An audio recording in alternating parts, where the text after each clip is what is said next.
तो हेलो दोस्तों, welcome back to new video of this YouTube channel. आज हम लोग पढ़ने वाले हैं 2024 में आया हुआ एक और इम्पोर्टेंट क्वेश्चन। तो चलिए शुरू करते हैं।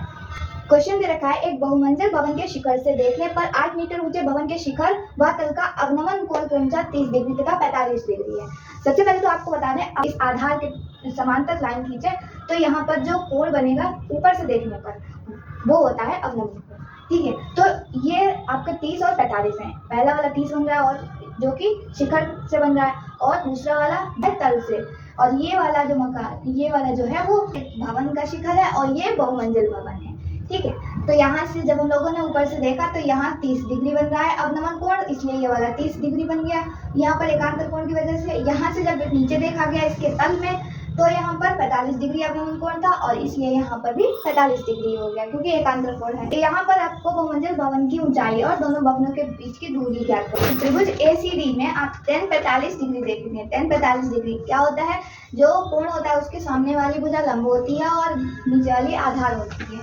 तो AC बटे में CD आएगा, लंब बटे में आधार।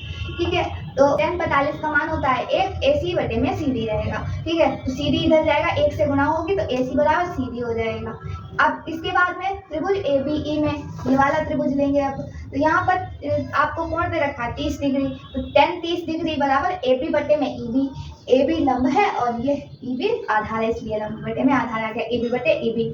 तो EB की 1 से गुणा हो गई, EB आ गया, √3 इधर चला गया तो √3 की गुणा AB से हो गई, √3 AB हो गया। क्योंकि CD EB के भी बराबर है और CD AC के भी बराबर है, इसलिए EB बराबर AC हो गया यहाँ पे। और AB बराबर AC में से 8 घटा देंगे। AB बराबर AC में से अगर 8 घटा दें तो इतना ही तो बचेगा। तो ये हमने लिखा है AB बराबर AC माइनस 8। ये दोनों चीजें हम यहाँ रखेंगे। यहाँ पर हमने EB को हटाया, AC कर दिया और √3 तो वैसे ही रखा और यहाँ पर AB की जगह AC माइनस 8 कर दिया। जब AC बराबर यहाँ पर AC माइनस 8 था तो √3 की AC से गुणा हुई, √3 AC हो गया, माइनस लगाया, माइनस लगा था इसलिए 8 की गुणा √3 से 8 √3 हो गई।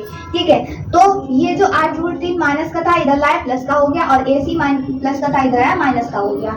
AC जब कॉमन लेंगे तो √3 माइनस 1 अंदर बैठेगा। ठीक है, तो AC बराबर यहाँ से हम लोग 8 √3 बटे में √3 माइनस 1 लिख सकते हैं। ये हो गया हमारा AC का मान। अब यहाँ पर हम लोग हर का परिमेयकरण करेंगे। क्यों? क्योंकि जब हर में एक अपरिमेय संख्या होती है तो उसे हम लोग मानक नहीं मानते हैं, इसलिए हम लोग इसका हर का परिमेयकरण करते हैं। यहाँ पर क्या करेंगे, √3 माइनस 1 था इसलिए √3 प्लस 1 से गुणा करेंगे। क्यों? क्योंकि जब इन दोनों की गुणा होगी तो a² माइनस b² का फॉर्मूला लगेगा और दोनों का स्क्वायर होने के बाद आपको एक परिमेय संख्या मिल जाएगी। तो 8 √3 वैसे ही बैठा रहा, √3 प्लस 1 की यहाँ पर गुणा हो गई और √3 minus 1 √3 plus 1 a plus b into a minus b क्या होता है, a² माइनस b², √3 का स्क्वायर माइनस 1 का स्क्वायर, ये हो गया। तो AC बराबर 8 गुणा 3। क्यों? क्योंकि 8 √3 तो यहाँ पहले से था, √3 से गुणा हो रही है, √3 का स्क्वायर अभी हमने बताया 3 होता है। ठीक है, √3 का स्क्वायर 3 होता है और इसीलिए यहाँ पर 3 लिख दिया, गुणे में प्लस लगाया। 8 √3 था और गुणा 1 से हो रही है 8 √3 रहेगा बस। ठीक है, इसके बाद में √3 का स्क्वायर 3 होता है और माइनस करेंगे 1 तो बचेगा 2। इसके बाद में AC बराबर यहाँ पर हम लोगों ने कॉमन लिया 8 जब कॉमन लिया तो अंदर क्या बैठेगा, यहाँ पर 3 और यहाँ पर √3।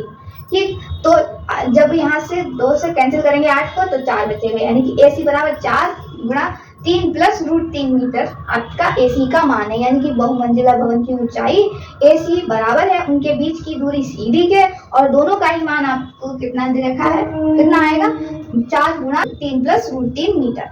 तो उम्मीद करते हैं पूरा क्वेश्चन आपको समझ में आ गया होगा। अगर वीडियो समझ में आई हो तो लाइक कीजिएगा, चैनल को सब्सक्राइब कीजिएगा। फिर मिलते हैं एक और नए वीडियो के साथ, तब तक के लिए धन्यवाद।